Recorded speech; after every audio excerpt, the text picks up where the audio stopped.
बिस्मिल्लाहिर्रहमानिर्रहीम। इक़रा बिस्मि रब्बिकल्लज़ी खलक़।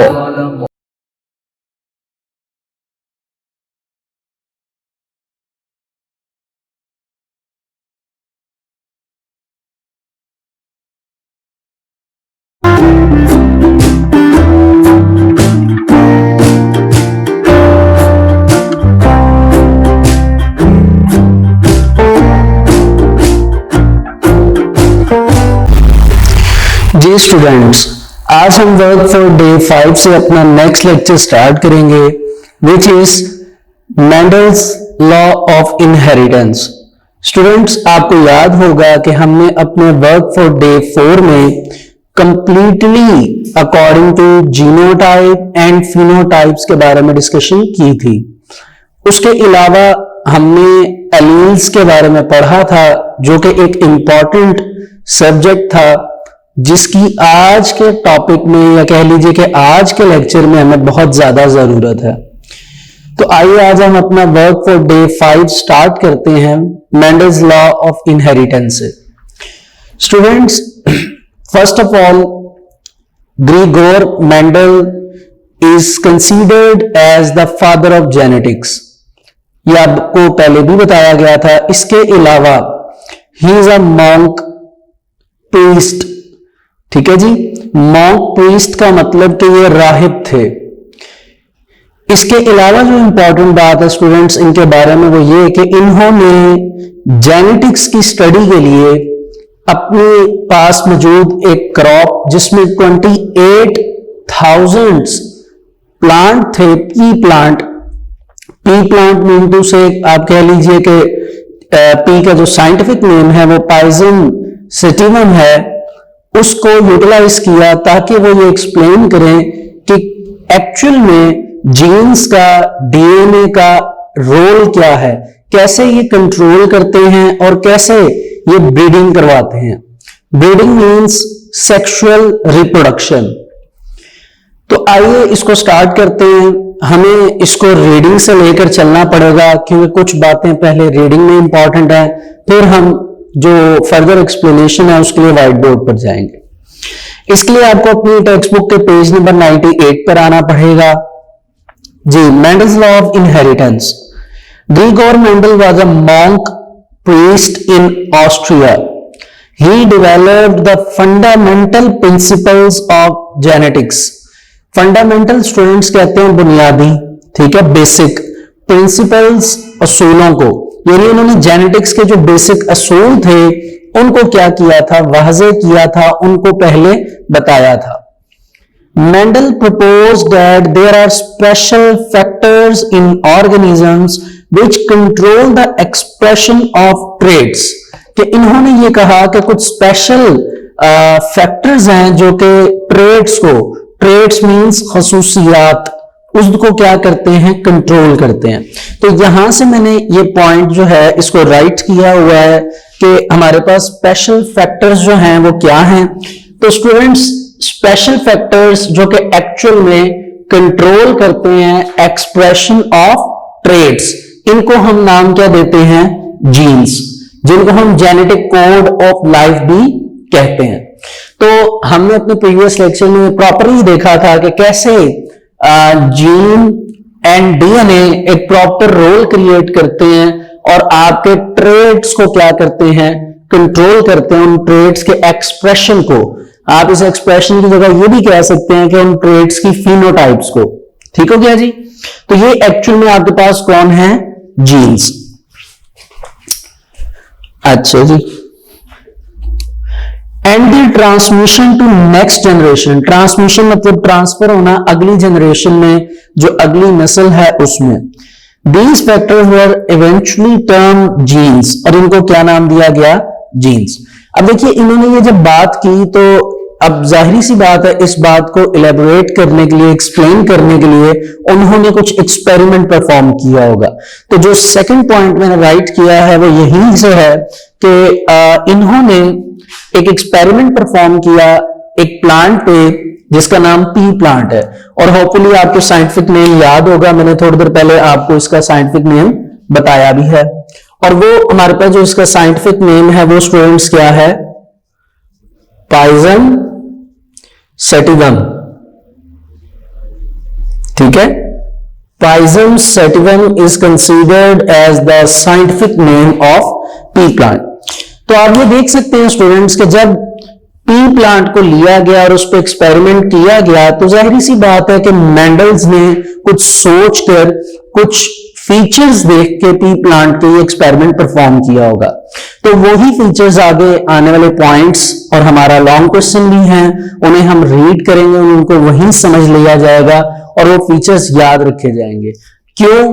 क्योंकि हम ये भी सोच सकते हैं कि मेंडल्स ने स्पेसिफिकली पी प्लांट पर ही क्यों एक्सपेरिमेंट किया, वो किसी दूसरे प्लांट के ऊपर भी एक्सपेरिमेंट कर सकते थे या किसी दूसरी स्पीसी के ऊपर भी एक्सपेरिमेंट कर सकते थे, बट द क्वेश्चन इज कि उन्होंने पी प्लांट क्यों यूज किया।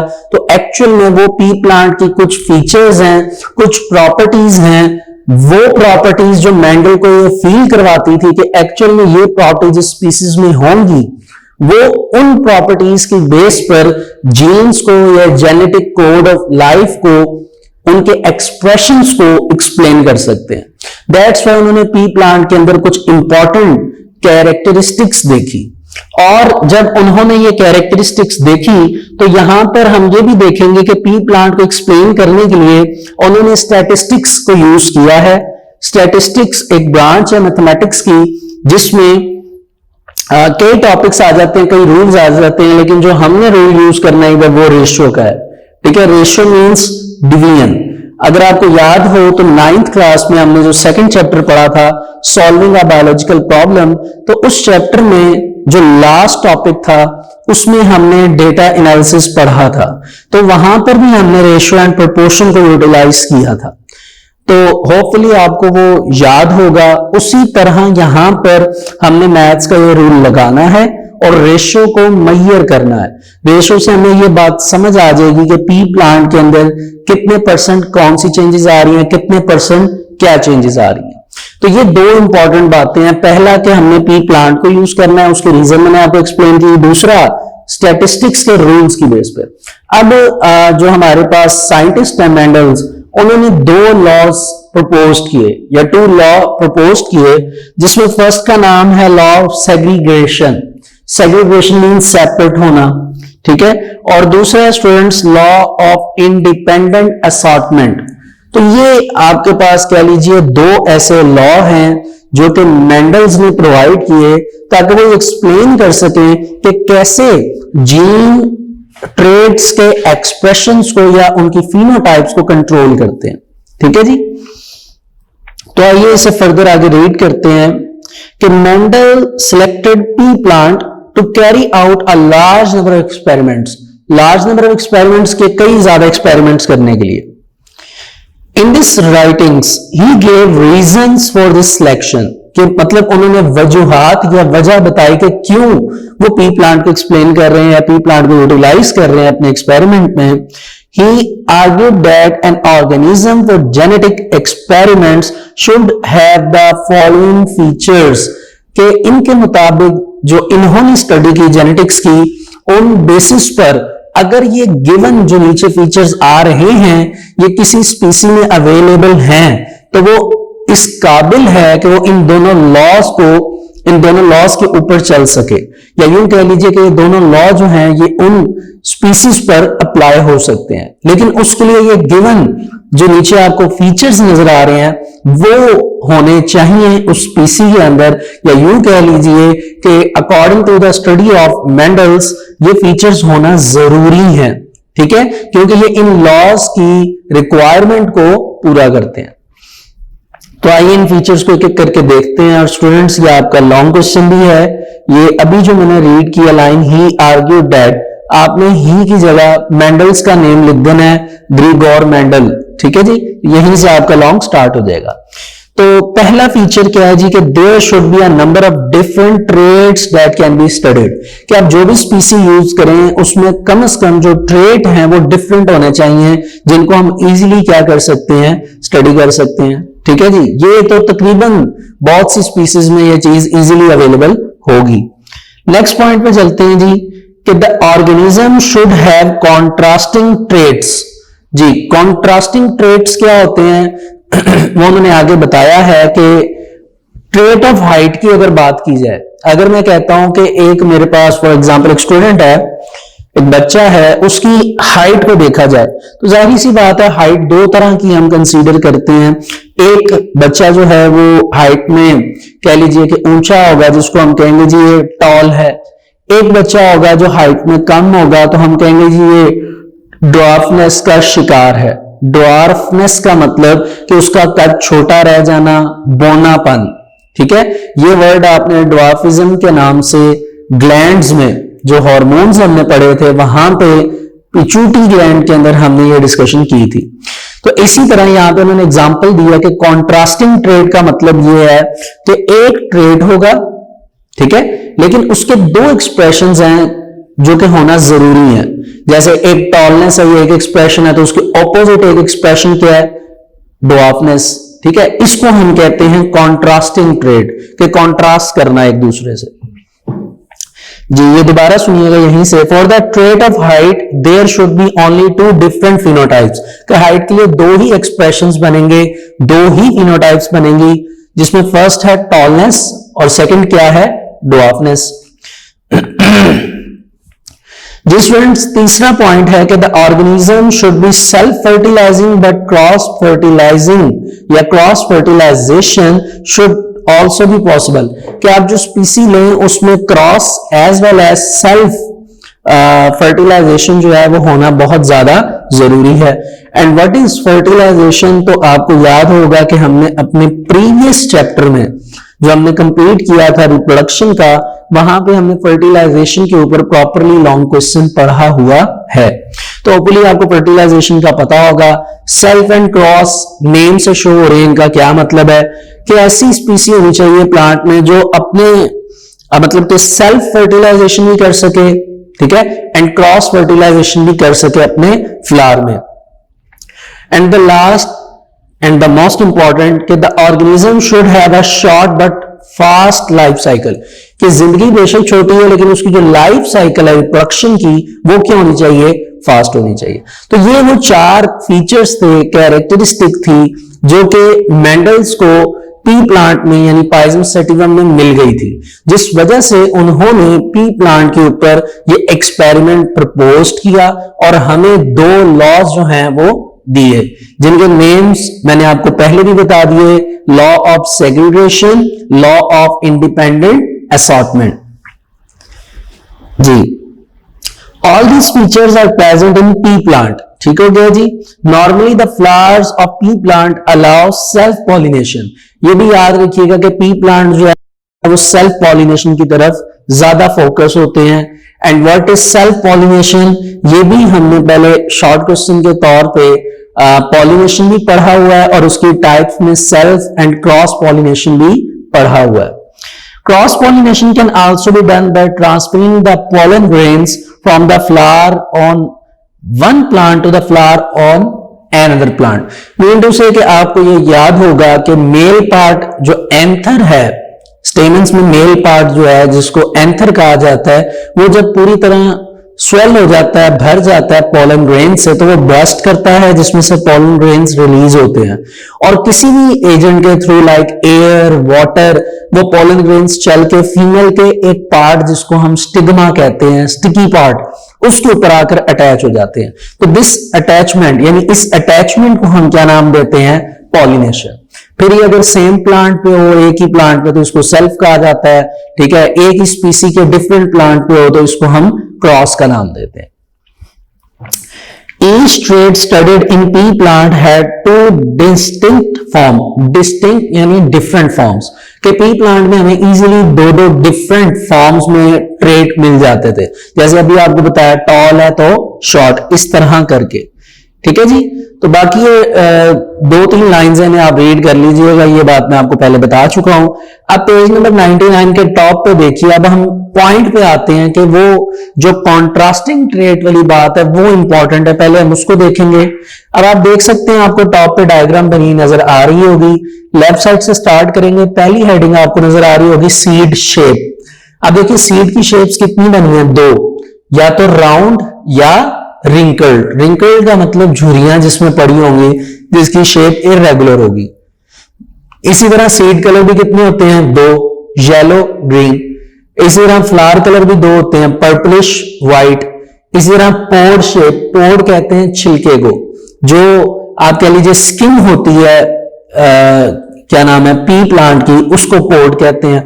इसी तरह पोड शेप है, फिर फ्लावर पोजीशन है, फिर स्टेम लेंथ है, ये उन्होंने बताया हुआ है उनकी पोजीशंस के। एक्चुअल में इन्होंने यहाँ पे 7 ट्रेड जो हैं वो इलेबोरेट किए हैं पी प्लांट के, और ये 7 के 7 ट्रेड्स जो हैं ये कॉन्ट्रास्टिंग ट्रेड है। कॉन्ट्रास्टिंग का मतलब कि इनमें एक जो ट्रेड है उसकी 2 फिनोटाइप्स जो हैं वो शो हो रही हैं। तो ये स्टूडेंट असल में आपके पास मेंडल्स लॉ ऑफ इनहेरिटेंस की एक्सप्लेनेशन थी। अब इसमें से एक लॉ जो है, जो फर्स्ट लॉ है, जिसका नाम लॉ ऑफ सेग्रीगेशन है, हम इसको स्टार्ट करते हैं।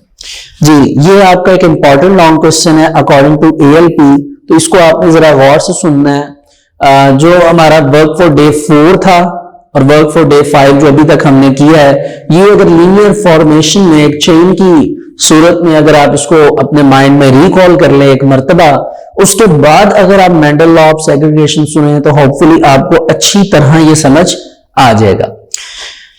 तो स्टूडेंट्स याद रखिए, जब भी हम कोई law based long question attempt करते हैं तो उसके लिए हम डेफिनेशन की बजाय स्टेटमेंट का वर्ड यूज करते हैं। तो इस लॉ में भी हम अभी स्टेटमेंट इसकी रीड करेंगे, लेकिन स्टेटमेंट को पढ़ने से पहले हम लॉ को समझेंगे, ताकि जब हम स्टेटमेंट को पढ़ें तो हमें स्टेटमेंट की वर्डिंग समझ आए कि एक्चुअल में वहां पर लिखा क्या गया। ठीक है जी। तो थोड़ा सा इरेगुलर वे से स्टार्ट होगा लॉ को एक्सप्लेन करना, लेकिन ये जिस तरह चलता जाएगा ये बैलेंस होता जाएगा।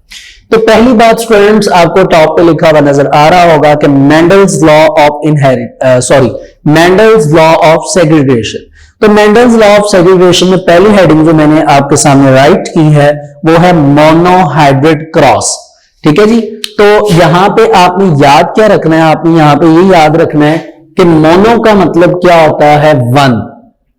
मोनोहाइब्रिड क्रॉस का मतलब कि एक वक्त में आप एक ही ट्रेट के बारे में स्टडी कर सकते हैं। ठीक है, एक ट्रेट को एक ही वक्त में स्टडी करना, it is called monohybrid cross. Mono means एक, हाइब्रिड, मोनोहाइब्रिड क्रॉस। ठीक हो गया जी। तो ये आपके पास स्टूडेंट जो सबसे इंपॉर्टेंट कह लीजिए जो डेफिनेशन थी वो ये थी, मोनोहाइब्रिड क्रॉस। अच्छा जी, अब हम देखते हैं कि हमारे पास ट्रेड कौन सा है।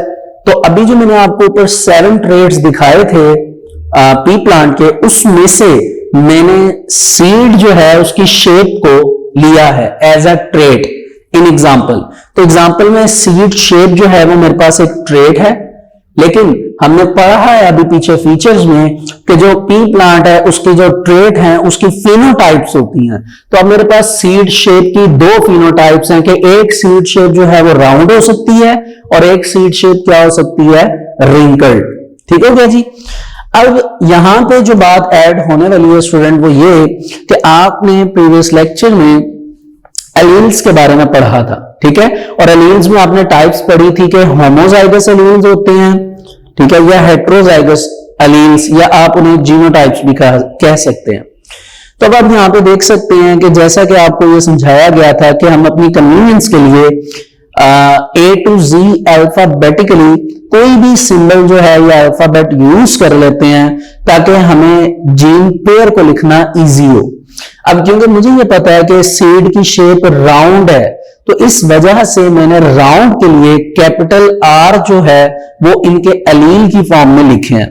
तो अब आपको दोनों कैपिटल R नजर आ रहे होंगे, ये एक्चुअल में आपके पास राउंड सीड की शेप के एक ट्रेट के एलील है। ठीक हो गया जी। इसी तरह रिंकल्ड के लिए मैंने दोनों स्मॉल r लिखे हैं। और आपने ये बात जहन में रखनी है कि कैपिटल सिंबल जो होता है वो डोमिनेंट शो करता है, ठीक है, जबकि स्मॉल सिंबल जो है वो रिसेसिव ट्रेट शो करता है। तो अब यूं याद रखेंगे कि कैपिटल सिंबल डोमिनेंट ट्रेट को शो करता है, जबकि जो स्मॉल सिंबल हैं जिनको हम लोअर केस लेटर कहते हैं, वो क्या करते हैं, वो एक्चुअल में आपके रिसेसिव ट्रेट को क्या करते हैं, कंट्रोल करते हैं। तो इसी हिसाब से ये होपफुली आपको यहां तक बात समझ आ गई होगी। अब एक चीज की एडिशन है आज आपके लिए, वो ये कि यहां पे एक वर्ड बार बार थ्योरी में यूज हुआ होगा या साइड पे लिखा भी होगा, true breeding. What is the meaning of true breeding? Then इसको आपने माइंड में रखना है कि ट्रू ब्रीडिंग का मतलब होमोजाइगस होता है। होमोजाइगस के बारे में हमने शॉर्ट क्वेश्चन भी पढ़ा हुआ है। होमो मीन्स सेम, तो होमोजाइगस यानी जिसमें आप ये कहते हैं कि जो एलील्स होते हैं आपके पास, वो एलील्स क्या होते हैं, आपस में सेम होते हैं। जैसे ऊपर हमने आप कह सकते हैं सीड के लिए कैपिटल आर जो है वो लिया हुआ है, तो ये हमारे पास होमोजाइगस है। स्मॉल आर जो लिया हुआ है ये भी हमारे पास क्या है, होमोजाइगस। डिफरेंट ये है कि ये होमोजाइगस जो है ये डोमिनेंट है, जबकि ये क्या है, रिसेसिव। तो ये इन बातों से स्टूडेंट्स हम ये बात समझ रहे हैं कि ये लॉ जो है इंटरेस्टिंग है और इससे रेलिवेंट बहुत इंपॉर्टेंट चीज है जो कि मैंने राइट साइड पे मेंशन की हुई है, एज कह लीजिए क्रॉस बनाया हुआ पूरा। तो इस क्रॉस को हम समझेंगे उससे पहले थोड़ा सा हम मेंडल्स लॉ के बारे में रीड करेंगे ताकि हमें अंदाजा हो जाए, हमें आइडिया हो जाए कि बात उन्होंने स्टार्ट कहां से की है। तो स्टूडेंट्स पेज नंबर 98 के बॉटम पे आप आ जाइए। Mendel's studied the inheritance of seed shape first, यानी पहले उन्होंने सीड शेप की पहले उन्होंने सीड शेप को मेजर करने की कोशिश की। For this purpose he crossed का मतलब रिप्रोड्यूस करवाया दो प्लांट्स को जिनका हैविंग वन कॉन्ट्रास्टिंग ट्रेट, यानी उनका एक कॉन्ट्रास्टिंग ट्रेट मौजूद था, वो क्या था, सीड शेप। ठीक हो गया जी।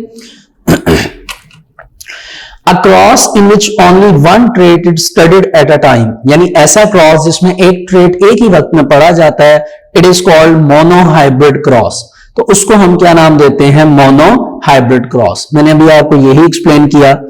तो मेंडल ने क्रॉस करवाया एक true breeding round seeded plant. अब ये पूरी लाइन का मतलब क्या होगा, अगर आप मेरे से पूछें तो मैं कहूंगा जी इस पूरी लाइन का मतलब ये है, सिर्फ ट्रू ब्रीडिंग राउंड सीड। ये क्यों, ये दोनों सेम हैं, सेम होने की बेस पे ये होमोजाइगस है, यानी ट्रू ब्रीडर्स हैं। तो ये ट्रू ब्रीडिंग है और कौन सी शेप है इनकी, राउंड सीड शेप। ठीक है जी। इसी तरह ये भी ट्रू ब्रीडिंग है लेकिन रिंकल सीड शेप। तो आगे यही लिखा है जी कि true breeding wrinkle seeded shape या रिंकल सीडेड प्लांट।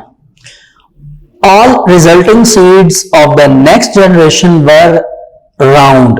अब ये लाइन आप अंडरलाइन कर लीजिए कि उन्होंने कहा कि जब जनरेशन बनी तो नेक्स्ट जनरेशन में जितने भी हमारे पास एलील्स थे उनकी बेस पर जितने भी सीड्स की फिनोटाइप शो हुई वो सारी राउंड थी। अब सवाल यह है कि हमें कैसे पता चलेगा कि वो राउंड थी, तो आइए उसको देखने के लिए ये मैंने आपके सामने एक आप कह सकते हैं प्रॉपर जो है वो टेबल मेंशन किया है कि हम टेबल स्टार्ट करते हैं पेरेंटल जनरेशन से। पेरेंटल जनरेशन मीन टू से पेरेंट्स। ठीक है, पेरेंट्स में एक प्लांट के पास से हमने राउंड सीड, ठीक है, जो कि डोमिनेंट है, और एक प्लांट से रिसेसिव सीड लिया।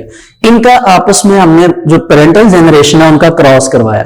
अब इसमें एक जाहिर सी बात है मेल होगा और एक सीड का जो स्ट्रक्चर है वो फीमेल होगा। ठीक है। अब पेरेंटल जनरेशन हमेशा क्या करते हैं, पेरेंट्स जो है वो आपको पता है मियोसिस के प्रोसेस के थ्रू चलते हैं जिसकी वजह से गमीट्स बनते हैं। तो अगला पॉइंट पेरेंटल जनरेशन से गमीट्स का है। गमीट्स तब ही बनते हैं जब मियोसिस अक्कर होती है। इन्होंने इधर मियोसिस के बारे में कुछ भी नहीं लिखा, उसके रीजन के मियोसिस के बारे में आपने 9th क्लास में 5 चैप्टर सेल साइकिल में प्रॉपरली पढ़ा हुआ है कि व्हाट इज मियोसिस। ठीक है जी। मियोसिस में हमने वैसे कुछ इस तरह पढ़ा था, मैं आपको थोड़ा सा रिकॉल करवा देता हूं कि meiosis is that process in which the parent cells divide to form 4 daughter cells. ठीक है, with the reduction of chromosomes, कि क्रोमोसोम्स की रिडक्शन हो जाती है और 4 डॉटर सेल्स जो हैं वो उसमें प्रोड्यूस्ड होते हैं। ठीक है, बहरहाल यहां पर रिडक्शन होगी, गैमीट्स बनेंगे, तो जाहिर सी बात है अगर ये दोनों होमोजाइगस हैं तो इनमें से रिडक्शन होकर एक एलील आगे ट्रैवल करेगा कैपिटल आर, और इसी तरह यहां से एक एलील स्मॉल आर जो है वो क्या करेगा, ट्रेवल करेगा। ये अब दोनों आपस में यूनाइट होंगे, मतलब गमीट फॉर्मेशन आपस में मिलेगी, जाइगोट बनना है। तो प्रॉपर जब ये दोनों यूनाइट करेंगे तो कैपिटल आर और स्मॉल आर कंबाइन हो जाएंगे। अब आप ये देख सकते हैं, ये जो एक्सप्रेशन आपको नजर आ रहा है, ऊपर दोनों एक्सप्रेशन होमोजाइगस थे, जबकि ये एक्सप्रेशन आपको यहां पे क्या नजर आ रहा है, हेट्रोजाइगस। अब सवाल यह कि हेट्रोजाइगस में ये डोमिनेंट ट्रेट आ रहा है कि रिसेसिव आ रहा है। देन आपको याद होगा, हमने डोमिनेंट में पढ़ा था कि हमेशा जो कैपिटल लेटर होता है या कैपिटल अल्फाबेट होता है वो स्मॉल के ऊपर क्या हो जाता है, डोमिनेंट। डोमिनेंट होने की वजह से वो उसके एक्सप्रेशंस को, वो उसके ट्रेट को सप्रेस्ड कर देता है। ये हमने वर्डिंग फिनोटाइप में पढ़ी थी। तो इस वजह से अपकमिंग जितने भी जनरेशन बनेगी उसको हम F1 जनरेशन कहेंगे, यानी फर्स्ट जनरेशन जो आएगी। और वो फर्स्ट जनरेशन में जितने भी सीड्स आएंगे वो तमाम क्या होंगे, राउंड होंगे। अब वो तमाम राउंड क्यों होंगे, क्योंकि जाहिर सी बात है कैपिटल आर जो है वो आपके पास डोमिनेट होता है। ठीक हो गया जी। अब क्या है स्टूडेंट्स, यहां तक तो अभी F1 जनरेशन बनी है जिसमें हमने क्रॉस किया है और हमें यहां तक जो है वो आधी बात समझ आई है। अब क्या होगा कि थ्योरी में हम पढ़ेंगे कि 1 साल बाद मैंडल ने जो है वो इन सीड्स को सॉन मतलब बो दिया, तो फिर क्या हुआ, F1 जनरेशन का हमने F1 इसी के साथ सेल्फ क्रॉसिंग करवाई। पहले हमने क्रॉसिंग करवाई थी, क्रॉस आप कह लीजिए, और अब हम इनकी सेल्फ जो है वो फर्टिलाइजेशन करवाने लगे। पहले क्रॉस फर्टिलाइजेशन करवाई जो अभी मैंने आपको इधर एक्सप्लेन की, अब हम सेल्फ फर्टिलाइजेशन की तरफ जा रहे हैं। तो सेल्फ फर्टिलाइजेशन क्या होगी कि F1 जनरेशन खुद F1 से ही क्या करेगी, मल्टीप्लाई। तो F1 जनरेशन से मल्टीप्लाई करेगी। तो अब F1 जनरेशन क्या है वो हमने निकाली थी हेट्रोजाइगस एलील की। तो वो हेट्रोजाइगस एलील जो है वो हमारे पास इधर ऐसे आ जाए, कैपिटल आर स्मॉल आर, इसको हम मल्टीपल करेंगे कैपिटल आर स्मॉल आर से। तो इसमें एक F1 जनरेशन और दूसरी भी क्या है, F1 जनरेशन। हम यूं कह सकते हैं कि एक F1 जनरेशन ये है और दूसरी F1 जनरेशन सेम यही है। अब देखिए यहां पे जो है ये एलील्स की सेगमेंटेशन नहीं होगी, ये डिवाइड नहीं होंगे, क्योंकि ये एक दफा म्योसिस कर चुके हैं। तो यहां पे सिर्फ क्या होगा, इनकी हमने क्रॉसिंग करवानी है। ये दोनों राउंड सीड है, ये सेपरेट हो जाएंगे एलील्स ऐसे, ठीक है। अब हमने इनका क्रॉस करवाना है। क्रॉस करवाने के लिए एक छोटा सा टेबल हमने बनाया हुआ है। तो जैसे ही ये गमीट्स बनेंगे, हम इनको जब आपस में इनका क्रॉस करेंगे तो हमारे पास कौन सी जनरेशन आ जाएगी, F2 जनरेशन। तो अब आइए इनका क्रॉस करते हैं, इसे कंप्लीट करते हैं। सिंपल है, ये कैपिटल आर इस कैपिटल आर से स्टूडेंट्स मल्टीप्लाई होगा तो आंसर हमारे पास क्या आ जाएगा, दोनों कैपिटल आर। ठीक हो गया। इसी तरह जब हम इस कैपिटल आर को इस स्मॉल आर के साथ मल्टीप्लाई करेंगे, ये देखिए ना, ये वाला जो आपके पास होगा एलील, इसने इन दोनों से मल्टीप्लाई करना है, फिर इस एलील ने इन दोनों से दोबारा मल्टीप्लाई करना है। इसको हम नाम देंगे मल्टीप्लीकेशन का। तो अब आप ये देख सकते हैं कैपिटल आर इस कैपिटल आर से मल्टीप्लाई होगा, दोनों कैपिटल आर आ गए। ये कैपिटल आर इस स्मॉल आर से मल्टीप्लाई होगा तो फिर एक कैपिटल आर और एक स्मॉल आर आ जाएंगे। ये स्मॉल आर कैपिटल आर से मल्टीप्लाई होगा तो क्योंकि ये कैपिटल है इसको आप पहले लिखेंगे, ये स्मॉल है तो इसको आप बाद में लिखेंगे। और ये स्मॉल आर है और ये स्मॉल आर है तो आप इनको दोनों को एक जगह कंबाइन स्मॉल आर लिखेंगे। अब आपने देखा कि अभी हमने मल्टीप्लिकेशन की, इस मल्टीप्लिकेशन में हमने क्या चीज गेन की, हमने क्या समझा, आपने इसको राउंड रिंकल के हिसाब से देखना है। अब आप ये देखिए, अगर मैं आपसे पूछूं कि बेटा बताइए कि ये कौन सी सीड की शेप है, तो आप इसको क्या कहेंगे, राउंड शेप। क्यों, कैपिटल आर जो है वो डोमिनेंट है राउंड शेप के लिए, तो ये तो कंफर्म है कि ये राउंड शेप है। अब इधर क्या होगा, इधर वही शेप आप बताएंगे जो आपने इधर बताई थी कि ऑल राउंड, कि कैपिटल आर जो है वो स्मॉल के ऊपर क्या हो जाएगा, डोमिनेंट हो जाएगा। उस स्मॉल आर की कैरेक्टरिस्टिक्स को, उसके फीचर्स को सप्रेस कर देगा स्मॉल आर के, सॉरी कौन, कैपिटल आर। यानी कैपिटल आर स्मॉल आर के फीचर्स को सप्रेस कर देगा, ठीक है, रोक देगा। तो ये कैपिटल आर इसके फीचर्स को रोकेगा तो ये भी डोमिनेंट हो जाएगा, ये भी राउंड आएंगे। सेम कंडीशन ये है, ये भी राउंड आएंगे। लेकिन जो आखिरी वाला है वो आपके पास आप देख सकते हैं दोनों स्मॉल आर आ रहे हैं। स्मॉल आर क्या थे, अगर हम शुरू में देखें तो हमने पढ़ा था कि स्मॉल आर जो होते हैं वो हमारे पास क्या होते हैं, रिंकल्ड। स्मॉल आर क्या होते हैं हमारे पास, रिंकल्ड। इट मीन्स दैट कि ये जो आखिर पे हमारे पास आएगा वो रिंकल्ड शेप आएगी। अब अगर मैं फॉर एग्जांपल आपको कहता हूं कि स्टूडेंट्स इस छोटे से टेबल पे जो अभी हमने बनाया ये 100% है, तो आप मुझे परसेंटेज के हिसाब से बताइए कि इसमें राउंड सीड कितने बने हैं और रिंकल कितने बने हैं। तो जाहिर सी बात है आप ये कहेंगे सर 75% राउंड है, 25% क्या है, रिंकल्ड। ठीक है, अब अगर इनकी रेशियो निकाली जाए तो ये कोई इतना मुश्किल काम नहीं है, सिंपल। आप इसकी रेशियो लिखेंगे 3:1। 3:1 से मुराद के 3 पार्ट्स जो है वो राउंड सीड है और ओनली 1 पार्ट जो है वो हमारे पास क्या है, रिंकल्ड सीड। तो ये एक्चुअल में हमारे पास है Mendel's law of segregation. Segregation का यहां पे मतलब ये है कि सेपरेट होना, सेग्रीगेट होना। तो एक्चुअल में जीन पेयर्स जो हैं जो कि होमोजाइगस यानी ट्रू ब्रीडर्स होती हैं, वो एक स्पेसिफिक लेवल से गुजरने के बाद वो जीन पेयर सेपरेट होते हैं, अपने पेरेंट से ऑफस्प्रिंग्स बनते हैं और क्रॉसिंग करते हैं, सेल्फ एंड क्रॉस फर्टिलाइजेशन। और उसके बाद जब उनका कंक्लूजन आता है तो ये कि वो जिन्होंने रहना होता है राउंड शेप में और जिन्होंने रिंकल्ड शेप में, वो अपने कैरेक्टरिस्टिक्स या अपने ट्रेट की बेस पर क्या हो जाते हैं, सेपरेट हो जाते हैं। This is the law which is given by Gregor Mendel. ठीक है जी। तो स्टूडेंट्स यहां पे रीडिंग छोड़ी थी हमने 99 पेज पे, आइए उधर ही उसी पैराग्राफ के सेकंड लाइन से स्टार्ट करेंगे कि Mendel declared the trait round seed as dominant. ठीक हो गया जी, राउंड सीड क्या होगा, डोमिनेंट, जबकि रिंकल सीड्स क्या होंगे, रिसेसिव। तो फॉलोइंग ईयर में मेंडल ने प्लांटेड किया इन सीड्स को and allowed the new plant, नए प्लांट को अलाउ किया कि वो सेल्फ फर्टिलाइज करे। अब इसके रिजल्ट में टोटल इनको 7324 सीड्स मिले, जिसमें से 5474 सीड्स जो थे वो राउंड थे और जबकि 1850 सीड्स जो थे वो क्या थे, रिंकल्ड। तो आगे आप देख सकते हैं उन्होंने 3 राउंड रेशियो 1 रिंकल्ड लिखा हुआ है कि 3:1 जी। तो the parental generation is denoted as P1 generation, parental generation को P1 से लिखा जाएगा। तो जो ऑफस्प्रिंग बनेगा पहले पेरेंटल जनरेशन से उसको F1 कहा जाएगा। तो आप ये देख सकते हैं ये P1 थी, ठीक है, इससे गैमीट्स की फॉर्मेशन से जो ऑफस्प्रिंग आया पहला, उस ऑफस्प्रिंग को हमने F1 जनरेशन कहा। इसको हम फिलील 1 भी कहते हैं, फिलील फर्स्ट। फिर क्रॉस करवाया गया F1 जनरेशन का ताकि क्या बन सके, F2 जनरेशन यानी सेकेंड जनरेशन।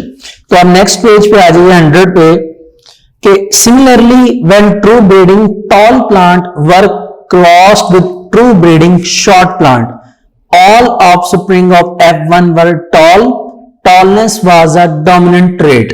ये एक एग्जांपल आप समझ सकते हैं कि क्योंकि ये कॉन्ट्रास्टिंग ट्रेट में हमने ये एग्जांपल पढ़ी थी, क्या कहते हैं उसको, हाइट की। तो हाइट की एग्जांपल की बेस पर स्टूडेंट्स उन्होंने ये एक और एग्जांपल यहां पे देने की कोशिश की कि अगर हम टॉल प्लांट और शॉर्ट प्लांट की बात करते हैं, शॉर्ट प्लांट या जो हाइट में कम है, तो दोनों के डिफरेंस के लिए हम यूं कहेंगे कि अगर टॉल प्लांट है तो वो डोमिनेंट होगा हाइट के तौर पे, और जितने भी प्लांट हैं वो क्या आएंगे, tall. When member of F1 generation self fertilise, ये देखिए F1 जनरेशन क्या करेगी, सेल्फ फर्टिलाइज। तो मेंडल्स को एक रेशियो गॉट हुई टॉल टू शॉर्ट प्लांट, और वो रेशियो क्या थी, 3:1। इसके बाद ये जो टेबल बना हुआ है, यही टेबल मैंने सामने बनाया, आप देख सकते हैं। और पेज नंबर 99 के बॉटम पे जो टेबल है वो टेबल भी इतना कोई डिफिकल्ट नहीं है, उन्होंने सिर्फ वो डायग्रामेटिकली शो किया हुआ है, ठीक है, वो भी आप देख सकते हैं। पेज नंबर 100 के इस टेबल के नीचे जो पैराग्राफ है उस पैराग्राफ पे आ जाइए। Mendel concluded that the traits under studied were controlled by discrete factor of gene. कि मेंडल ने यहां से कंक्लूजन क्या निकाला, क्या अखज किया, उन्होंने ये कहा कि जो जीन्स हैं वो कुछ फैक्टर्स हैं जो कि एक्चुअल में कंट्रोल करते हैं इनको डिस्क्रीट होने में। डिस्क्रीट मतलब एलील्स को सेपरेट होने में। इन ईच ऑर्गेनिज्म, हर ऑर्गेनिज्म में genes are present in pair. हम ये समझते हैं कि जीन्स किसमें मौजूद है, पेयर्स में, और हम ये मानते भी हैं। तो ड्यूरिंग गैमीट फॉर्मेशन क्या होता है कि जो एलील होता है ईच पेयर का, यानी मेल पेरेंट का और फीमेल पेरेंट का, उसमें से सेग्रीग्रेट होता है दोनों में से, और ईच गमीट जो है वो एक जगह एक ही जीन का कंबाइन करके पेयर बन जाती हैं, जिसको हमने इस फॉर्मेशन में शो किया है। ठीक है, तो यहां पे स्टूडेंट जो मैं पढ़ने लगा हूं, यहां पे आप हेडिंग बनाएंगे स्टेटमेंट की। स्टेटमेंट हमेशा लास्ट पे लिखी गई जाती है लॉस की, तो ये इस लॉ की भी स्टेटमेंट लास्ट पे लिखी हुई है, ज्यादातर ऐसा बायोलॉजी में होता है। यहां पे आप स्टेटमेंट की हेडिंग बनाएं और ये डेफिनेशन लिखें, when the gametes of male and female parents unite, जब मेल और फीमेल पेरेंट्स के गमीट्स यूनाइट करेंगे, एक जगह पर होंगे, तो जो रिजल्टिंग ऑफस्प्रिंग है against get the gene in pair, तो उसको वो वापस मिल जाएंगे पेरेंट से अपने अंदर। These conclusion were called the law of segregation. आपने इन पेयर्स तक इसको लिखना है। पहले आप ये डेफिनेशन लिखेंगे, ठीक है जी, फिर आप पेज नंबर 98 के बॉटम पे आ जाएंगे, आप वहां से मोनोहाइब्रिड क्रॉस की डेफिनेशन लिखेंगे। वो लिखने के बाद पेज नंबर 98 की लास्ट लाइन के आगे से आप एक्सप्लेनेशन की हेडिंग बनाएंगे कि Mendel crossed a true breeding round seed plant. यहां से लेके पेज नंबर 99 की थ्योरी सेकंड जनरेशन तक आप लिखेंगे। फिर आप 100 पे आ जाएंगे, टॉप का वो पैराग्राफ लिखेंगे, और फिर ये जो सामने आपके टेबल बना हुआ है, जो मैंने भी ये वाला व्हाइट बोर्ड पे बनाया है, या जो 100 पेज पे टेबल बना हुआ है, आप उस टेबल को ड्रॉ करेंगे। तो इस तरह ये आपका पहला long question law of segregation ये कंप्लीट होगा। तो स्टूडेंट्स आज के लिए सिर्फ इतना ही। आज हम अपना वर्क फॉर डे 5 यहां तक कंप्लीट करते हैं। होपफुली ये आपको अच्छी तरह समझ आया होगा।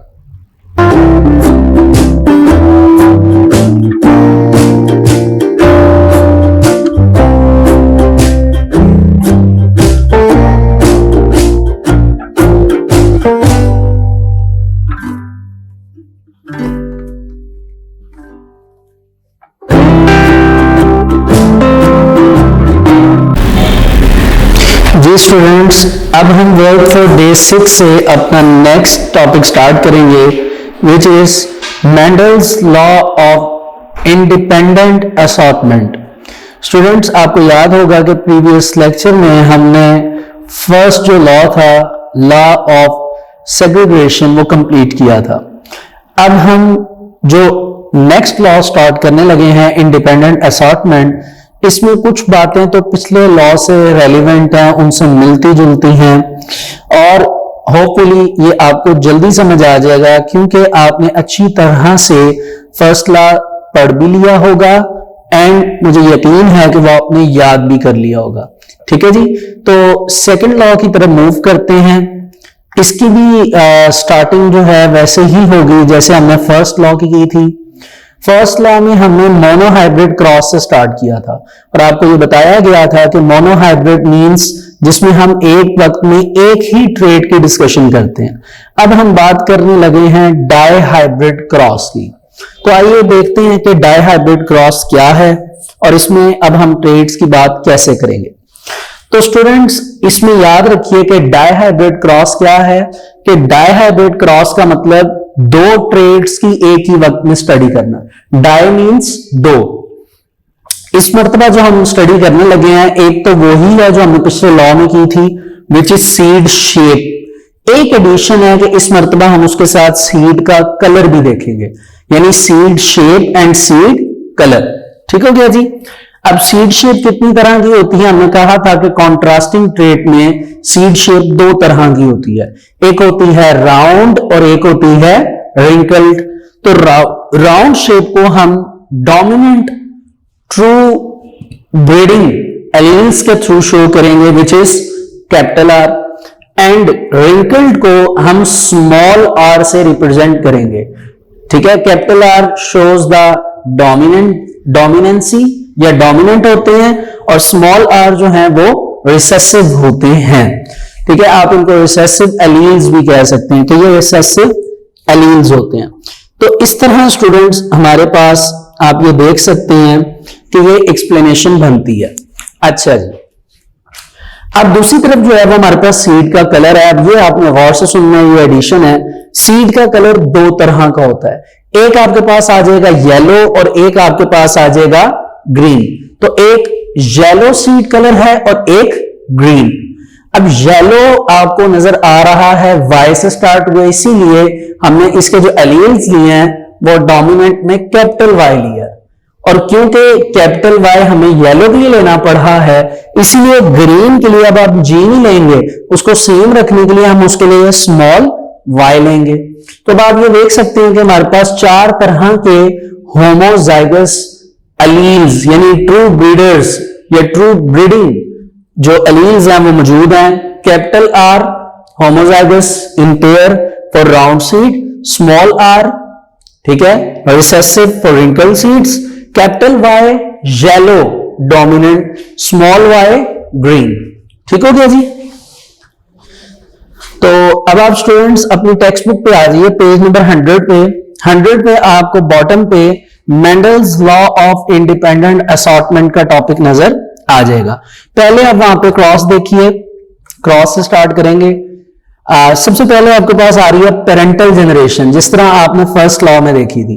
पेरेंटल जनरेशन में जो पेरेंट्स हैं उसमें राउंड येलो स्ट्रक्चर एक जगह हो जाएगा और रिंकल्ड ग्रीन स्ट्रक्चर जो है वो एक जगह हो जाएगा।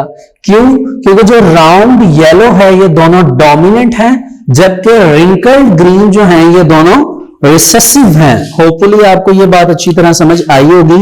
ये देखिए, हम यूं कह रहे हैं कि ये राउंड और ये येलो ये एक जगह पेयर होंगे क्योंकि ये डोमिनेंट हैं, और रिंकल्ड और ग्रीन ये एक जगह पेयर होंगे क्योंकि इनका आपस में रिसेसिव लिंक है, दैट्स व्हाई। अब आप देख सकते हैं उन्होंने 2 डायग्राम्स बनाई। पहली डायग्राम राउंड आपको नजर आ रही है और उसका कलर क्या है? येलो। तो ये पेरेंटल जनरेशन है राउंड येलो, और इसका क्रॉस करवाया गया रिंकल्ड ग्रीन सीड के शेप से और उसके कलर से। अब आपको पता है कि जब भी पेरेंटल जनरेशन होती है उसमें मियोसिस होती है, क्रोमोसोम की रिडक्शन होती है, ठीक है, जिसकी वजह से एलील्स भी जाहिर सी बात है रिड्यूस होंगे। तो 2 कैपिटल आर और 2 कैपिटल वाई में से एक कैपिटल आर और एक कैपिटल वाई जो है वो आगे मूव करेंगे गैमीट्स बनने के लिए। तो आप बुक पे देख सकते हैं कि गैमीट्स बनने के लिए एक कैपिटल आर और एक कैपिटल वाई जो है वो मूव किए हैं, और इसी तरह वहां से यानी लेफ्ट साइड से एक स्मॉल आर और एक स्मॉल वाई वो क्या किए हैं? मूव किए हैं। ये हमारे पास स्टूडेंट्स बन गए गैमीट्स। अब हम क्या करेंगे? गैमीट्स जब आपस में यूनाइट होंगे, उनकी फॉर्मेशन होगी, जायगोट बनेगा, तो एक्चुअल में हमारे पास F1 जनरेशन आ जाएगी, उसी तरह जिस तरह हमने फर्स्ट लॉ में देखी थी। अब आप देख सकते हैं जो F1 जनरेशन आई है वो सारी उसने लिख दिया ऑल राउंड येलो सीड्स। क्यों? क्योंकि अब आपको ये बात का इल्म हो गया होगा कि ये डायग्राम कैसे आई है, क्योंकि इसी तरह का कुछ स्ट्रक्चर सिंगल ट्रेट में यानी मोनोहाइब्रिड क्रॉस में हमने जो फर्स्ट लॉ था वहां पे भी पढ़ा था। अब हम इस पे मजीद एक्सप्लेनेशन करते हैं। अब आप देखिए हमारे पास अभी जो capital R small R capital Y small Y का एक स्ट्रक्चर आया है ऑल राउंड येलो सीड का, उसके पीछे आप देख सकते हैं लिखा हुआ है F1 जनरेशन। और हमने क्या पढ़ा था कि हमेशा हम F1 को F1 के साथ यानी फर्स्ट जनरेशन को फर्स्ट के साथ आपस में क्या करवाते हैं? सेल्फ क्रॉस करवाते हैं। तो यहीं से मैंने स्टार्ट किया व्हाइट बोर्ड पे कि F1 जनरेशन को F1 जनरेशन के साथ क्रॉस करवाया जाएगा। ये capital R small R capital Y small Y, ये हमारे पास F1 जनरेशन है। और इसी तरह ये हमारे पास सेम वही F1 जनरेशन है, capital R small R capital Y small Y. ठीक हो गया जी। अब स्टूडेंट्स हम क्या करेंगे? हमने इनके जब क्रॉसेस निकालने हैं तो एक्चुअल में हमारे पास पॉसिबिलिटीज आएंगी। ये पॉसिबिलिटीज 4 यहां पे बन रही हैं। कैसे बन रही हैं वो अब हमने देखना है। पेयर बनाने हैं हमने, ठीक है, पेयर्स बनाने हैं। तो पहला पेयर आप यूं स्टार्ट करेंगे कि ये कैपिटल आर है, आपने कैपिटल आर को यानी राउंड जो सीड का स्ट्रक्चर है उसको आपने क्रॉस करना है सीड के कलर से। तो सीड के कलर से मुराद यह है कि एक कैपिटल आर आ जाएगा और दूसरी तरफ सीड का कलर क्या है? Capital Y. ठीक हो गया जी। इसी तरह कैपिटल आर दोबारा स्मॉल वाई से मल्टीप्लाई होगा तो कैपिटल आर और क्या आ जाएगा? Small Y. ठीक, अब क्या होगा कि स्मॉल आर जो है, क्या चीज, स्मॉल आर, ये अब मल्टीपल होगा कलर्स के साथ और हमारे पास जो है वो गिवन स्ट्रक्चर्स आ जाएंगे। कोई मुश्किल नहीं है स्टूडेंट्स, इसमें capital small R capital Y और साथ क्या आ जाएगा, स्मॉल आर स्मॉल वाई। ठीक है जी, ये आप देख सकते हैं कि हमारे पास ये चार तरह के जो हैं वो एलील्स की फॉर्मेशन आ चुकी है। क्योंकि ये F1 जनरेशन उस F1 जनरेशन से सेम है, तो जाहिर सी बात है ये भी क्या आएंगे, सेम आएंगे। इनको भी हम उन्हीं से देख के कॉपी कर लेते हैं। Capital R capital Y, capital R small Y, small R capital Y, small R small Y. तो ये चार तरह की पॉसिबिलिटीज जो हैं स्टूडेंट्स हमारे पास जो हैं वो अवेलेबल होंगी। अब हम क्या करते हैं इसमें फर्दर अब इनकी मल्टीप्लिकेशन करनी पड़ेगी, क्योंकि ये चार चार की फॉर्मेशन में इसीलिए 1 2 3 4 ही रोज बनी है और 4 ही क्या बने हैं, कॉलम्स। अब इनकी मल्टीप्लिकेशन करनी है तो एक साइड को हम उठा के वाई एक्सिस पे लिख देंगे और एक साइड को उठा के कहां पे लिख देंगे, एक्स एक्सिस पे। ठीक है जी, थोड़ा सा इसकी स्पेस बना लेते हैं ताकि लिखने में प्रॉब्लम ना हो।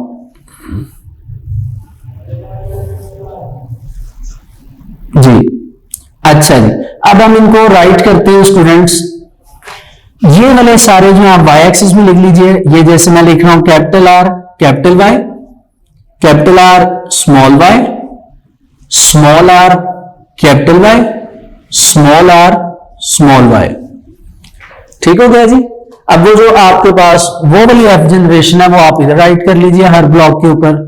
Capital R capital Y, capital R small Y, small R capital Y, small R small Y. ये आपके पास जो है ना एलील्स इस फॉर्मेशन में आ जाएंगे।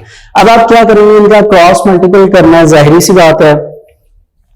तो उसके लिए आप पहले इस एक एलील जो है पेयर में जो आपके पास अवेलेबल है, इस एक को रो में सबके साथ मल्टीप्लाई करिए और पहली ही रो में उसको लिख दीजिए।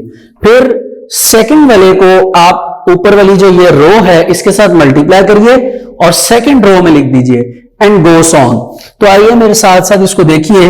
जब ये कैपिटल आर इस कैपिटल आर के साथ मल्टीप्लाई होगा तो दोनों कैपिटल आर और दो कैपिटल क्या आ जाएंगे, वाई। ठीक हो गया जी। तो हम इसको इस फॉर्मेशन में देख रहे हैं। फिर ये कैपिटल आर है, ये भी कैपिटल आर है, तो दोनों कैपिटल आर आ जाएंगे। ये कैपिटल वाई है और ये स्मॉल वाई। ठीक है, ये कैपिटल आर है, ये स्मॉल आर है। तो पहले आर को सेपरेट करते होते हैं। तो कैपिटल आर के साथ स्मॉल आर लिख लीजिए और कैपिटल वाई के साथ कैपिटल वाई ही लिख लीजिए। फिर स्टूडेंट्स ये कैपिटल आर है, ये स्मॉल आर है, तो पहले हम इन्हें लिखेंगे कैपिटल आर स्मॉल आर। ये कैपिटल वाई है और ये स्मॉल वाई है, तो ये आपके पास कैपिटल वाई है और ये स्मॉल वाई आ जाएगा। ठीक हो गया। फिर आपके पास ये कैपिटल आर है और ये भी कैपिटल आर है, तो दोनों क्या हो जाएंगे, कैपिटल आर। ये कैपिटल वाई है और ये स्मॉल वाई है, तो ये कैपिटल वाई और ये स्मॉल वाई।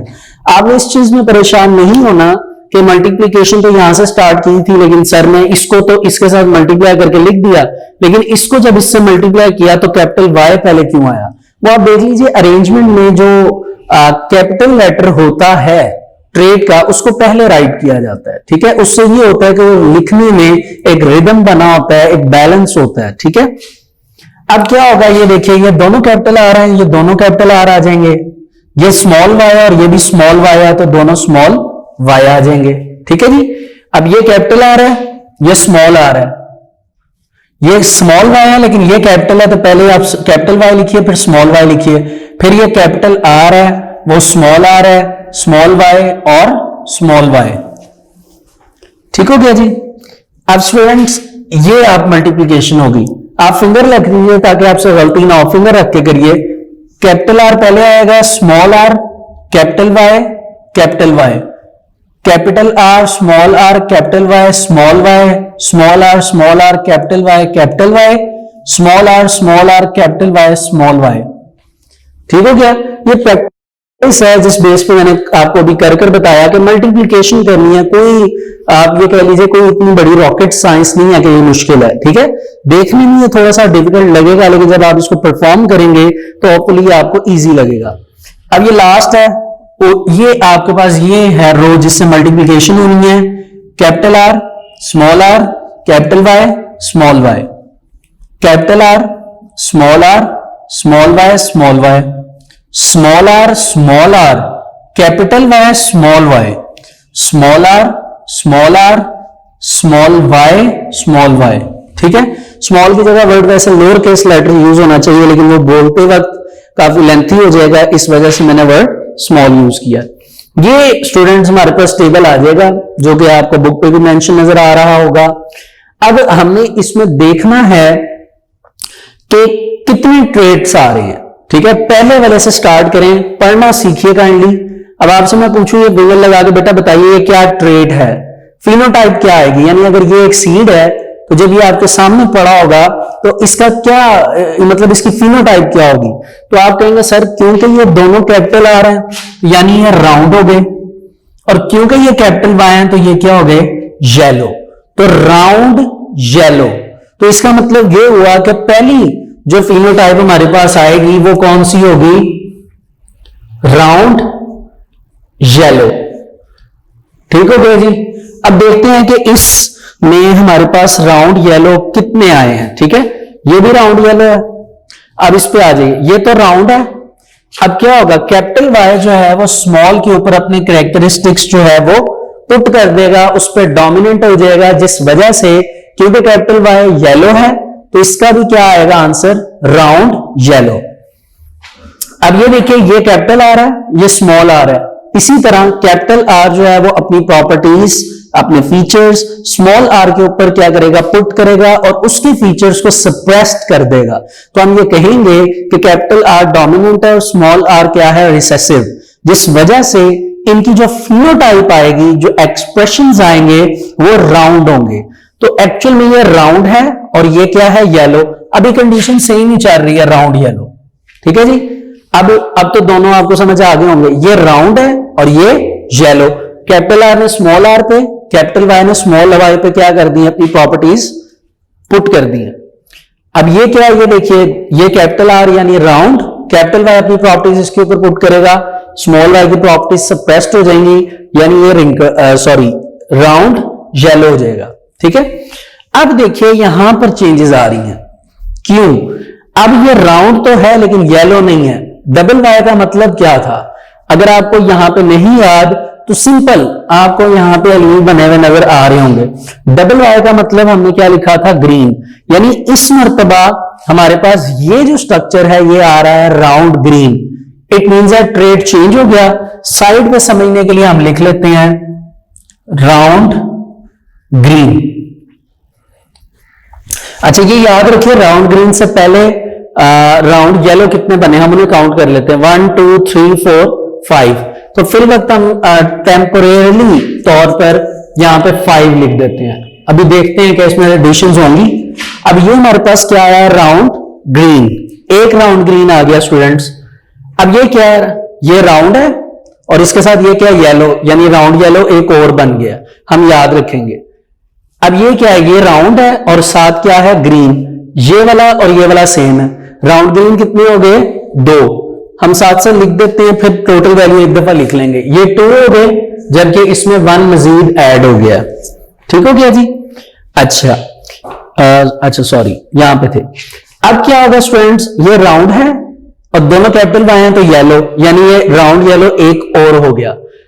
ये राउंड है, कैपिटल वाई इस पे प्रॉपर्टीज पुट करेगा तो ये येलो है, यानी ये 2 हो गए। यहां तक सेम है, हम 2 मतलब 2 को फिर पुट कर लेते हैं ताकि याद रहे, हम भूल ना जाए, ठीक हो गया। अब देखिए अब कंडीशन टोटली चेंज हो रही है। अब ये वो ट्रेट नहीं है जो अभी तक हमने 2 लिखे थे। अब आप ये देख सकते हैं दोनों स्मॉल आर हैं, और स्मॉल आर क्या होते हैं वो आप यहां से देखिए, स्मॉल आर रिंकल्ड होते हैं। इट मींस दैट ये भी स्मॉल आर क्या है, रिंकल्ड, लेकिन साथ इसका कलर क्या होगा सीड का, येलो। तो ये एक नई हमारे पास बन जाएगी ट्रेड, वो हम लिखेंगे रिंकल्ड येलो, अभी तक कितने आए? 1। ठीक है, अभी मैंने 1 इसलिए नहीं लिखा क्योंकि नेक्स्ट भी आई थिंक सो सेम है। ये देखिए, ये रिंकल्ड है और ये क्या है? येलो। अब रिंकल्ड येलो कितने हो गए? 2। तो फिल वक्त हम यहां पर 2 लिख लेते हैं। अब आगे चलते हैं। अब ये देखिए, ये आपके पास राउंड है और ये कैपिटल वाई स्मॉल पे पुट हो रहा है यानी येलो। तो राउंड येलो की हमारे पास कंडीशन पहले बनी हुई है, 1 और ऐड हो जाएगा ऐसे। ठीक हो गया? तो आगे चलते हैं। ये हमारे पास क्या? राउंड, और दोनों स्मॉल वाई हैं। दोनों स्मॉल वाई क्या थे? ग्रीन थे। तो ये हमारे पास क्या आ जाएगा? Round green. तो राउंड ग्रीन हमारे पास पहले से कंडीशन है, इसलिए हम इसमें 1 मजीद ऐड कर देंगे। ठीक हो गया? अब ये क्या जी? रिंकल्ड और कैपिटल वाई स्मॉल पे प्रेस कर रहे हैं यानी रिंकल्ड येलो। तो रिंकल्ड येलो हमारे पास पहले से मौजूद है, वो यहां पे 1 ऐड हो जाएगा। अब लास्ट बचा है, देखिए ये है रिंकल और दोनों स्मॉल वाई हैं, तो ये है ग्रीन यानी रिंकल ग्रीन। तो रिंकल ग्रीन हमने अभी तक लिखा ही नहीं था, इसीलिए हम यहां पे लिखते हैं रिंकल ग्रीन। रिंकल ग्रीन सिर्फ 1 ही है। अब ऊपर वाले प्लस कर लेते हैं, टोटल कर लेते हैं ताकि हमें पता चल जाए। आप ये देख सकते हैं 5, 6, 7, 8 और 1, 9। यानी हम ये कह सकते हैं कि हमारे पास राउंड येलो कितनी कंसेंट्रेशन में आए? 9 में। जबकि राउंड ग्रीन 2 और 1 कितना होता है स्टूडेंट्स? 3। रिंकल्ड येलो 2 और 1 कितना होता है? 3। यानी आप ये देख सकते हैं कि रेशियो के हिसाब से इस क्रॉस में हमारे पास जो रेशियो के हिसाब से आई है वैल्यू, वो क्या आई है? रेशियो के हिसाब से स्टूडेंट्स हमारे पास वैल्यू आई है 9:3:1। यानी मेंडल्स ने जब इस लॉ को प्रपोज किया और एक्सपेरिमेंट किया, तो उस एक्सपेरिमेंट में 9% आप कह लीजिए, यू नहीं बल्कि 9% ना कहिए, आप रेशियो के हिसाब से याद रखिए, क्योंकि हमने स्टैटिस्टिक्स के थ्रू उसको देखना था कि 9 आप कह लीजिए 9%, 9 जो है वो हमारे पर राउंड येलो सीड्स आ गए इसके मुताबिक, 3 जो है राउंड ग्रीन आ गए, 3 रिंकल्ड ग्रीन आ गए और 1 क्या आ गया? Wrinkled green. ठीक है, 3 रिंकल्ड येलो थे। तो ये हमारे पास 9:3:3:1 एक्चुअल में रेशियो है अकॉर्डिंग टू स्टैटिस्टिक्स, जो कि हमने मेजर की है। और सेम यही चीज आपको बुक पे 101 पेज पे बनी नजर आएगी। और इसमें जो रेशियो लगाई गई है और उसके साथ साथ ये एक स्पेसिफिक वे से जो क्रॉस बनाया गया है, आपको जहां पे क्रॉस खत्म नजर आ रहा होगा उसके नीचे पुनेट स्क्वायर लिखा होगा। ये एक्चुअल में एक साइंटिस्ट थे, मैथमेटिशियन थे, आर.सी. पुनेट इनका नाम था, और इन्होंने इस क्रॉस के थ्रू काफी वर्किंग की हुई है मैथमेटिक्स में। इसके अलावा बायोलॉजी में ये यूज हुआ है और हमारे सामने अवेलेबल है। ठीक है जी, तो स्टूडेंट्स आइए से रीड करते हैं पेज नंबर 100 पे। 100 पे है, in the next crosses Mendel studied 2 contrasting trait at a time, यानी एक वक्त में 2 traits. Such crosses are called dihybrid cross, और उनको हमने क्या नाम दिया? Dihybrid cross. यहां तक आप डाइहाइब्रिड क्रॉस की डेफिनेशन लगा लेंगे और यहां पे आप एक्सप्लेनेशन की हेडिंग बनाएंगे। लेकिन याद रखिए अभी आपने स्टेटमेंट ऐड करनी है। स्टेटमेंट लास्ट पे लिखी हुई है, जब आप लॉन्ग लिखेंगे तो सबसे पहले statement, then dihybrid cross, then explanation. तो एक्सप्लेनेशन सुनिए। He performed experiments on 2 seed trade, 2 traits पर उसने किया, शेप एंड कलर। तो ट्रेड जो राउंड सीड थे वो हमें पता है कौन सा एलील कंट्रोल करता है? Capital are was dominant. वो हमेशा क्या होता है? कैपिटल आर डोमिनेंट होता है। किस पे? रिंकल्ड सीड पे, जिसको कौन कंट्रोल करते हैं? Allele small R. इसी तरह येलो सीड कलर जो है वो कंट्रोल करता है कैपिटल वाई, जो कि डोमिनेंट होता है ग्रीन कलर पे, जिसको हमने रिप्रेजेंट किया है स्मॉल वाई से। तो मेंडल ने जब क्रॉस किया कि true breeding plant, true breeding यानी homozygous that have round yellow seed, जिसके पास राउंड येलो सीड थे, उसको एक ट्रू ब्रीडिंग प्लांट जिसके पास रिंकल ग्रीन सीड्स थे। तो हमारे पास F1 जनरेशन में सारी की सारी क्या आई? Round yellow. फिर हमने F1 जनरेशन को न्यू प्लांट में ग्रू करवाया और सेल्फ फर्टिलाइजेशन करवाई, और इस क्रॉस में हमारे पास 4 फिनोटाइप्स आई। ये एमसीक्यू आता है इंडिपेंडेंट असॉर्टमेंट में, यानी Mendel's law of independent assortment में कितनी फिनोटाइप्स आती हैं? How many phenotypes occur in Mendel's law of independent assortment. ठीक है जी, तो इन्होंने लिखा कि there are 315 round yellow seeds. Round yellow seeds कितनी है? 315 अमाउंट में। 108 और 101 ये थे राउंड ग्रीन और रिंकल्ड येलो सीड्स, और 32 ओनली सीड्स थे रिंकल्ड ग्रीन। और इसकी रेशियो फिनोटाइप्स की बनी वही जो मैंने नीचे राइट की हुई है टेबल में, 9:3:3:1। नीचे आ जाइए कि Mendel explain the two trait यानी seed shape and colour are not tied with each other. Tied का मतलब कि एक जगह नहीं रहते, बल्कि ये अपनी मर्जी से डिवाइड हो जाते हैं। इंडिपेंडेंट का मतलब क्या होता है? आजादाना, फ्रीडम। तो ये इंडिपेंडेंटली ये क्या हो जाएंगे? सेपरेट हो जाएंगे। तो ये सेग्रीगेशन कैपिटल आर और स्मॉल आर एलील्स हैपेंस होगी independently of the segregation of capital Y and small y alleles। ठीक है जी, अब नेक्स्ट पैराग्राफ की थर्ड लाइन से आपको इट स्टेट्स एज लिखा हुआ नजर आ रहा होगा। ये एक्चुअल में स्टेटमेंट है जो जहां से आपने लॉन्ग स्टार्ट करना है। आप पहले ये स्टेटमेंट लिखेंगे, the alleles of a gene pair, कि जो भी जीन पेयर के एलील्स हैं वो सेग्रीगेट करते हैं इंडिपेंडेंटली। कहां से? From the alleles of the other gene pairs में से। ठीक हो गया जी। आपने पहले स्टूडेंट्स ये स्टेटमेंट लिखनी है, फिर डायहाइब्रिड क्रॉस के हेडिंग देके डेफिनेशन लिखनी है, उसके बाद आप एक्सप्लेनेशन लिखेंगे, उसके बाद पेज नंबर 100 पे जो नीचे बॉटम पे आपके पास अवेलेबल है डायग्राम, ठीक है, वो आप बनाएंगे, और 101 आप वो बनाएंगे। फिर जाके आपका ये लॉन्ग क्वेश्चन जो है वो कंप्लीट होगा। ठीक है, it is very important long question, इसको आप कंप्लीट करिए। होपफुली आपको यहां तक समझ आ गया होगा। इसके अलावा मैं आपको ये बताता चलूं कि अकॉर्डिंग टू ALP हमारा सिलेबस इन लॉस तक ही था। ठीक है जी। इसके अलावा अगर आप एक्सरसाइज में आइए तो एक्सरसाइज में चंद MCQs पेज नंबर 109 एंड 10 पे अवेलेबल हैं, जो कि आपको ALP में उन्होंने स्पेसिफिकली दिए हुए हैं कि स्टूडेंट्स आपने ये और ये करने हैं। ठीक है, तो आपको अगर ये चैप्टर जहां तक मैंने आपको एक्सप्लेन किया आपको समझ आ गया है, तो होपफुली आप इसके MCQs जो हैं वो इजीली क्या कर सकते हैं, इजीली उनको परफॉर्म कर सकते हैं। ठीक है, फिर जहां तक बात शॉर्ट क्वेश्चंस की है तो स्टूडेंट्स पेज नंबर 110 पे शॉर्ट क्वेश्चन 3 ही आपको लिखे हुए नजर आ रहे होंगे, मतलब 4 लिखे हुए, लेकिन आपके ALP के अकॉर्डिंग फर्स्ट 3 शॉर्ट क्वेश्चंस हैं। एंड मैं वो शॉर्ट क्वेश्चन पढ़ूंगा भी नहीं, क्योंकि मुझे ये यकीन है कि मैंने पीछे जो टॉपिक्स करवाए हैं उनमें वो तीनों शॉर्ट क्वेश्चंस जो हैं वो कंप्लीट हो चुके हैं। ठीक है, और याद रखिए जब भी कोई शॉर्ट डिफरेंस में आए सेंटर में लाइन मार्क करिए, और 2-2 पॉइंट्स हर शॉर्ट क्वेश्चंस के बनाना जरूरी होते हैं।